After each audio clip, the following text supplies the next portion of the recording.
पुराणों में एकादशी व्रत के समान कोई दूसरा व्रत नहीं माना गया है। ऐसी परम पावन एकादशी भाद्रपद मास के शुक्ल पक्ष में आने वाली परिवर्तनी एकादशी है। ऐसी पवित्र एकादशी तिथि चातुर्मास जैसे मंगलमय समय में आए तो इसका महत्व और भी अधिक बढ़ जाता है।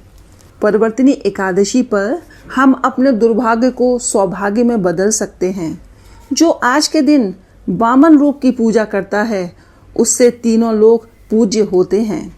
जो इस दिन कमल नयन भगवान का कमल से पूजन करते हैं उनको भगवान का सानिध्य प्राप्त होता है। भगवान श्री कृष्ण युधिष्ठिर से कहते हैं, मैं चातुर्मास में सोता हूँ नारायण रूप में, जिस दिन करवट लेता हूँ उस दिन को परिवर्तनी एकादशी कहते हैं। परिवर्तनी एकादशी भाद्रपद माह के शुक्ल पक्ष की एकादशी तिथि को कहा जाता है। इस साल इस एकादशी का व्रत 14 सितंबर शनिवार को रखा जाएगा। इस दिन भगवान विष्णु की विधि विधान से पूजा करने और व्रत करने से सभी पापों से मुक्ति मिलती है और मोक्ष की प्राप्ति होती है। इस एकादशी का इतना विशेष महत्व है कि इस तिथि पर भगवान विष्णु पाताल लोक में चातुर्मास की योग निद्रा के दौरान करवट बदलते हैं, इसलिए इसे परिवर्तनी एकादशी कहते हैं। इस एकादशी को अन्य नामों से भी जाना जाता है, जैसे जल झूलनी एकादशी, पद्मा एकादशी, जयंती एकादशी, पार्श्व एकादशी और डोल ग्यारस। डोल ग्यारस इसलिए कहते हैं क्योंकि माता यशोदा ने भगवान श्री कृष्ण के जन्म के बाद घाट का पूजन किया था और जब उन्होंने इस घाट का पूजन किया तो उस दिन परिवर्तनी एकादशी का दिन था। इस दिन इसको डोल ग्यारस के नाम से भी जाना जाता है। चलिए अब जानते हैं कि इस एकादशी का इतना महत्व क्यों है।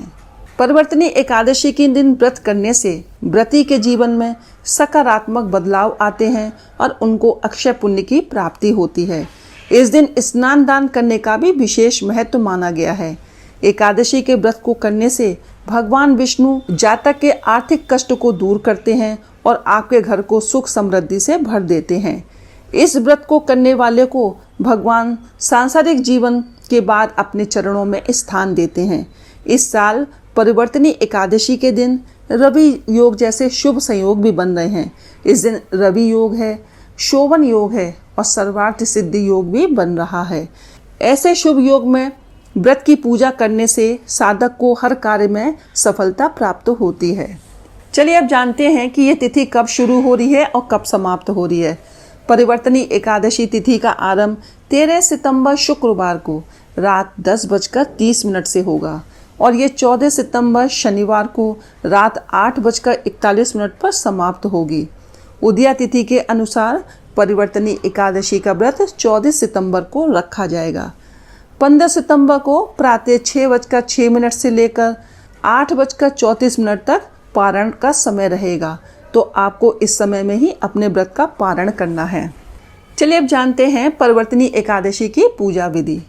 देखिए, इस एकादशी के दिन सुबह जल्दी उठना है, भगवान सूर्य को अर्घ्य प्रदान करना है और इस प्रकार अपने दिन का आरंभ करना है। फिर व्रत करने का संकल्प लेना है। इसके बाद लकड़ी की चौकी पर पीला या लाल कपड़ा बिछाकर भगवान विष्णु की प्रतिमा स्थापित करनी है। यदि आपके पास प्रतिमा ना हो तो आप मूर्ति या जो चित्र जो भी आपके पास भगवान विष्णु का विग्रह है उसको स्थापित कर सकते हैं और उसके बाद भगवान का पंचामृत से अभिषेक करना चाहिए। पूजा करें भगवान की विधिवत, व्रत रखने का संकल्प लें और भगवान विष्णु को पीले फल फूल चढ़ाएं, साथ ही धूप दीप और नैवेद्य आदि अर्पित करें। आप आज के दिन भगवान विष्णु के सहस्त्र नाम का पाठ कर सकते हैं, 108 नाम का पाठ कर सकते हैं, ओम नमो भगवते वासुदेवाय मंत्र का जाप करना चाहिए। इसके बाद एकादशी की कथा का पाठ करना चाहिए। सबसे अंत में भगवान विष्णु की आरती करें और इसके बाद क्षमा याचना जरूर मांगें। चलिए अब जानते हैं कि एकादशी तिथि के दिन हमें क्या कार्य नहीं करने चाहिए। देखिए, क्रोध न करें, वैसे तो ये कभी नहीं करना चाहिए, लेकिन एकादशी के दिन शांति बनाए रखनी चाहिए। बाल नाखून आदि नहीं काटने चाहिए। भोग में बाकी प्रसाद को ग्रहण करें, लेकिन तुलसी दल ग्रहण नहीं करना चाहिए। निंदा चुगली आदि करने से बचना चाहिए। व्रती को गोभी, गाजर, शलगम, पालक, मसूर की दाल, बैगन आदि का सेवन नहीं करना चाहिए। तुलसी पत्र नहीं तोड़ना चाहिए। आज के दिन मिट्टी आदि को खोदना नहीं चाहिए। कपड़े धोना भी इस दिन मना होता है। तो आप इस तरह से इन छोटी छोटी चीज़ों का ध्यान रख करके एकादशी तिथि का व्रत कर सकते हैं। चलिए अब जानते हैं कि आज के दिन हमें क्या करना चाहिए। देखिए, अपना ज़्यादा से ज़्यादा समय भगवान विष्णु की पूजा में लगाना चाहिए। उनके मंत्रों के जाप में अपना समय व्यतीत करना चाहिए। सात्विक रहना चाहिए, मन से भी और विचारों से भी। भोजन तो आपको सात्विक रखना ही है। तुलसी दल आपको एक दिन पहले से ही तोड़ के रखना चाहिए, क्योंकि हमको भगवान के भोग में तुलसी दल अर्पित करना है। गीता का पाठ आपको अवश्य करना चाहिए।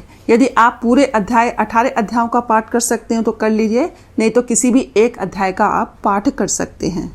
तो चलिए, बस आज की वीडियो में इतना ही। मिलते हैं अगली वीडियो में कुछ नई जानकारी के साथ। यदि आपको आज की मेरी वीडियो अच्छी लगी हो तो प्लीज़ वीडियो को लाइक करें, मेरे चैनल को सब्सक्राइब करें। हर हर महादेव, जय भोलेनाथ।